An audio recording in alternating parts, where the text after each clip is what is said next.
You want to know what breaks her? Not your crying, not your pleading, not your long messages at 2 a.m. What breaks her is when you vanish, when you stop explaining yourself, when she wakes up and you're no longer checking, no longer chasing, no longer there, because silence isn't empty.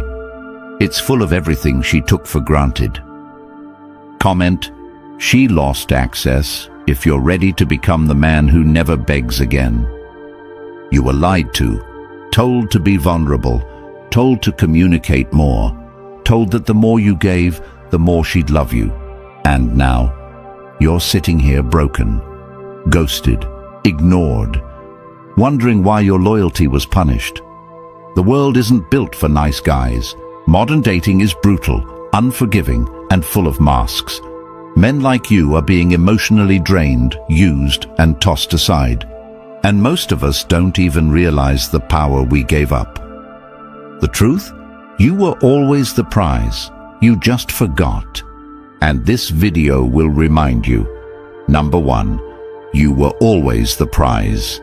You handed her the crown without even realizing it, and she wore it not with grace, but with entitlement, turning your loyalty into her leverage, feeding on your attention like it was owed, not earned.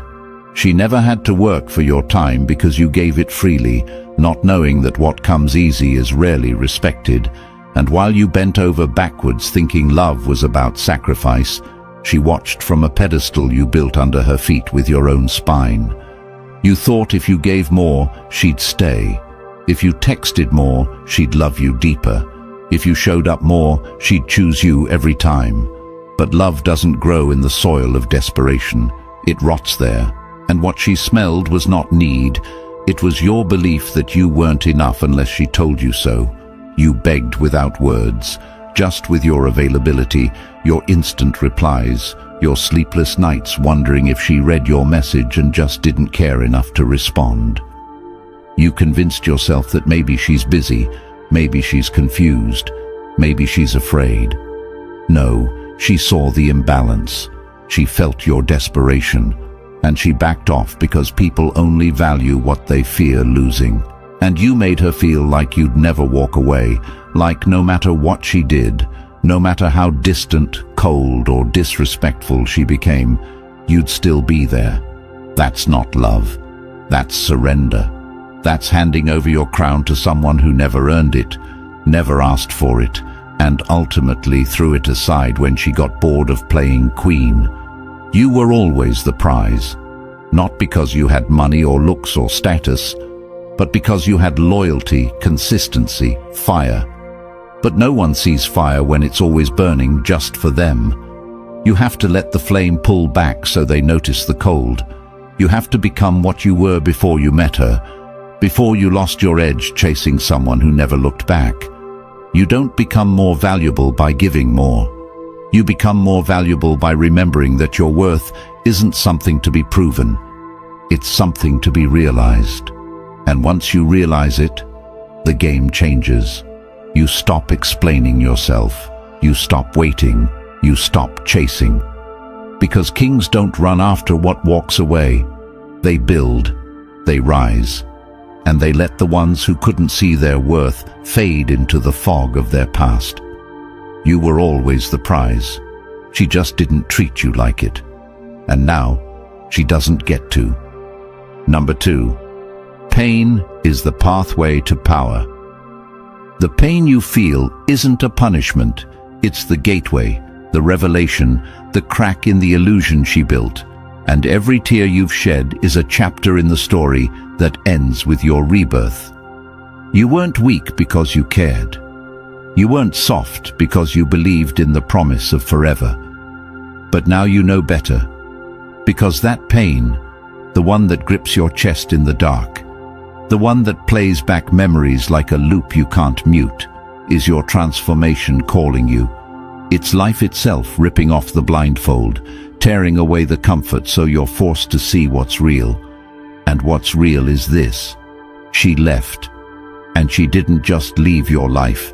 She left you questioning your value, your reality, your worth. But that pain, that excruciating emptiness, is the tool that carves your next version. You either collapse beneath it, or you carve your edge with it. Most men numb themselves. They run into distractions, into the arms of another woman, into the glow of their phones, into the haze of substances that cloud the hurt but never kill it. But the men who rise, they do the opposite. They sit with it, they bleed with it, they listen to it. Because pain is information. It tells you what mattered too much, where you gave too much, and where you forgot who the hell you were. She didn't just break your heart. She exposed where you were still asleep. That pain is now the spark.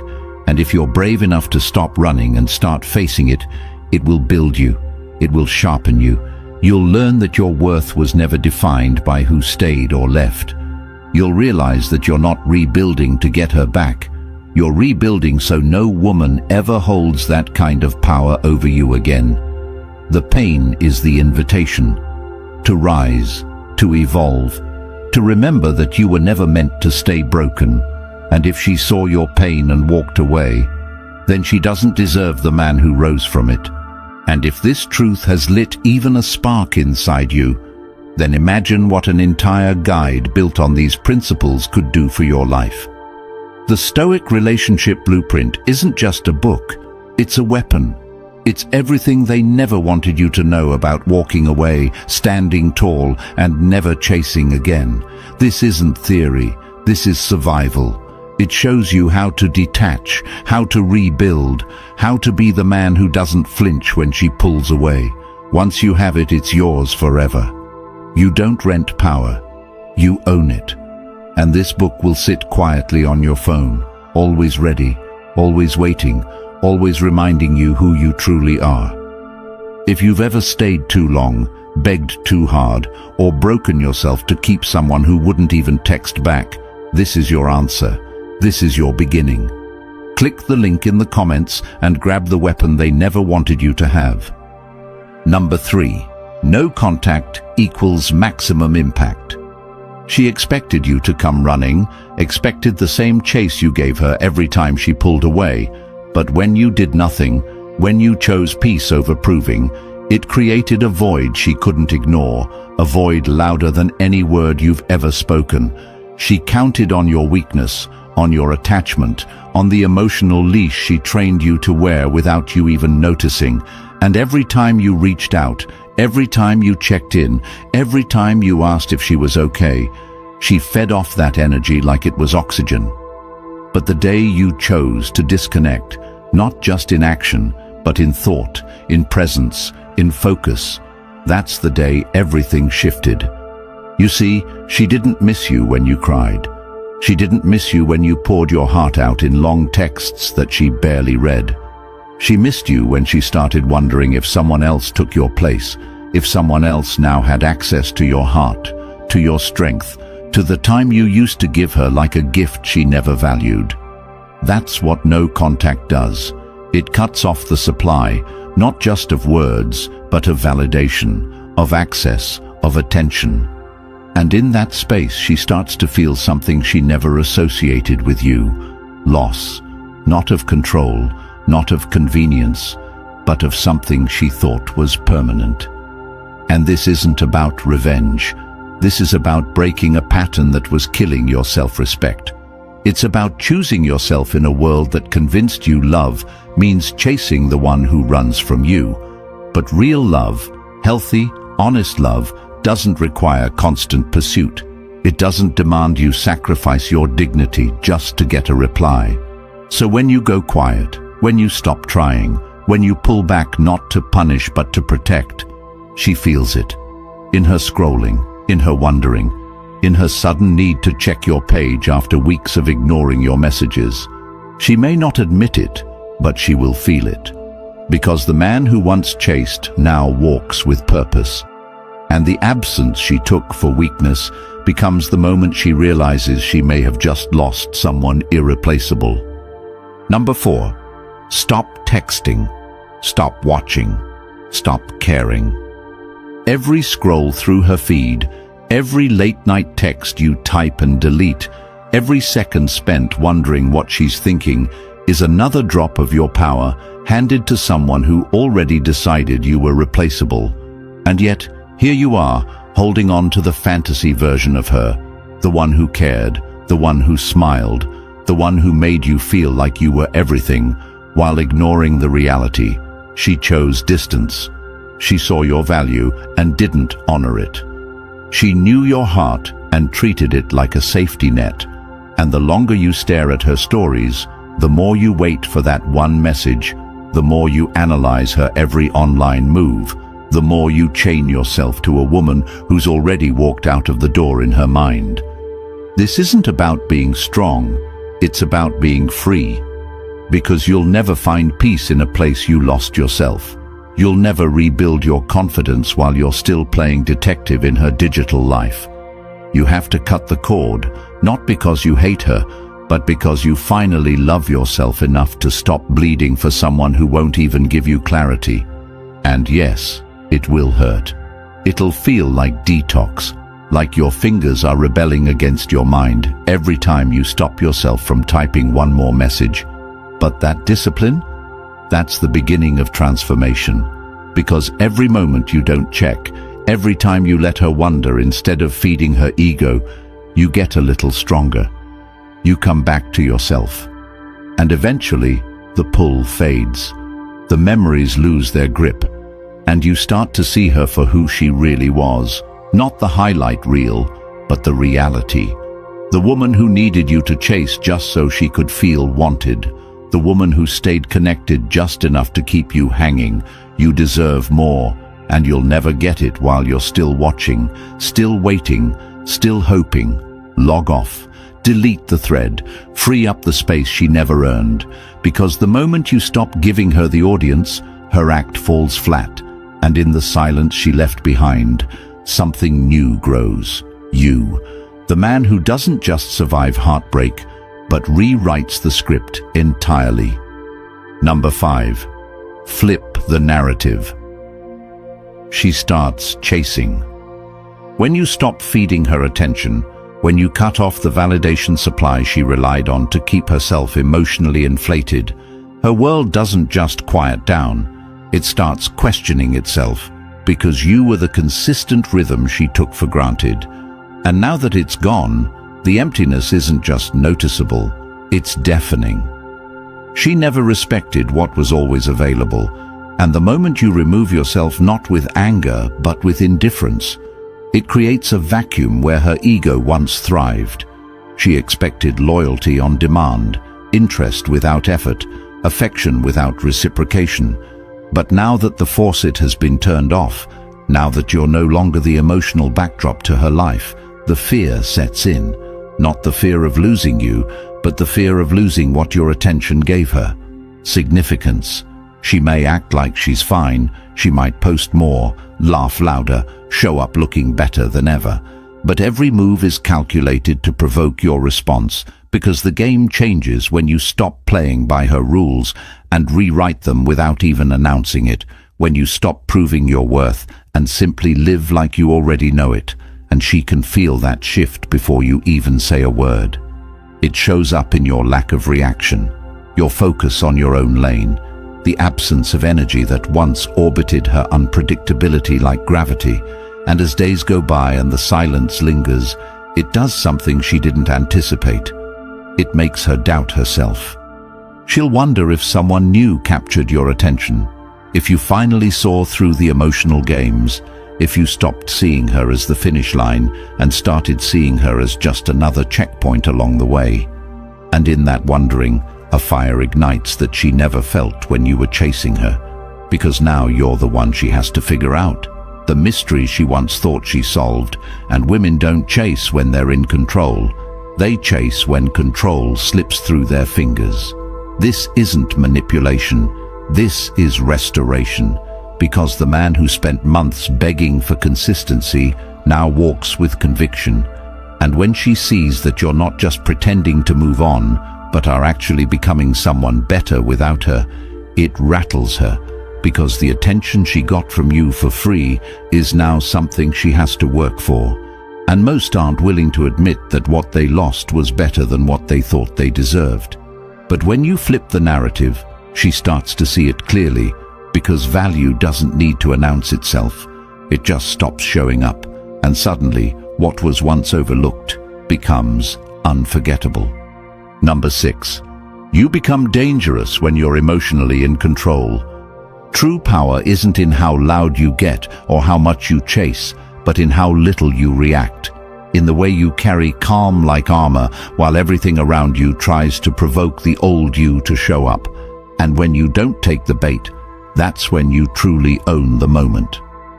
She expected the meltdown, the outburst, the emotional confession, because that's what she's used to. Men folding under the weight of withdrawal, collapsing when their worth is questioned, and the moment you stop playing that role, the script breaks. She doesn't know what to do with a man who doesn't flinch, who doesn't chase, who doesn't validate her every cold move with a desperate attempt to win her back. And that confuses her, scares her even, because emotional predictability was her currency, and you just stopped trading. But this isn't about her anymore. It's about you. About mastering the urge to explain yourself, the instinct to clarify, to beg, to unpack your worth like it's some discounted gift waiting for her to unwrap. When you stay composed, when you don't explain your absence, when you no longer give emotional discounts to someone who paid nothing to earn it, you transform. You become the man who leads, not with words, but with weight. And that weight, of control, of restraint, of discipline, is felt in every room you walk into, in every message you don't send, in every argument you don't engage in. You were trained to believe that feelings make you weak, but feelings managed well make you unshakable, not cold, clear, not detached, disciplined. The world doesn't know what to do with a man who owns his energy, and neither does she, because she was counting on you being reactive, on you crumbling when she withheld attention. But now she's met a version of you that doesn't seek her approval because he's too busy building something bigger than validation. Peace. The kind that can't be taken, only chosen. And when you arrive at that place, you stop apologizing for your distance. You stop explaining your healing. You stop giving the old you a seat at the table when your evolution demands a better guest list.